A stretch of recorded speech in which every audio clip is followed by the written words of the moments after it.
నమస్తే, నేను మీ ఈశ్వర్. ఈ6 న్యూస్కి స్వాగతం. వార్తల్లోని ముఖ్యాంశాలు. ఢిల్లీ మద్యం పాలసీ కుంభకోణంలో అరెస్ట్ అయిన ఆమ్ ఆద్మీ పార్టీ జాతీయ కన్వీనర్ ముఖ్యమంత్రి అరవింద్ కేజ్రీవాల్కు ఊరట లభించలేదు. ఈ కేసులో మనీ లాండరింగ్కు పాడిపడినట్టు ఆరోపణలు ఎదుర్కొంటున్న ఆయన ప్రస్తుతం ఎన్ఫోర్స్మెంట్ డైరెక్టర్ అధికారుల అదుపులో ఉన్నారు.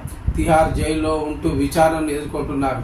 గోవా అసెంబ్లీ ఎన్నికల సమయంలో భారత్ రాష్ట్ర సమితి నాయకురాలు, శాసన మండలి సభ్యురాలు కల్వకుంట్ల కవిత నుంచి 25 కోట్ల రూపాయలను వినోద్ చౌహాన్ అందుకున్నట్లు ఈడీ అధికారులు వెల్లడించారు. అభిషేక్ బోయిన్పల్లి ద్వారా కవిత పిఏ ఈ మొత్తాన్ని హవాలా రాకెట్ రూపంలో బదలాయించినట్టు వివరించారు. ఈ పరిస్థితుల్లో అరవింద్ కేజ్రీవాల్కు వినోద్ చౌహాన్కు బెయిల్ ఇవ్వడం సరికాదని పేర్కొన్నారు. ఈ కేసులో కవిత కూడా ఈడీ, సిబిఐ అధికారుల అదుపులో ఉన్నారు. బెయిల్ కోసం గతంలో అరవింద్ కేజ్రీవాల్, కవిత చేసిన ప్రయత్నాలు విఫలం అయ్యాయి. ఎన్నికల సమయంలో కేజ్రీవాల్ బెయిల్పై విడుదలయ్యారు. గడువు ముగిసిన వెంటనే మళ్లీ తిహార్ జైలుకు లొంగిపోయారు.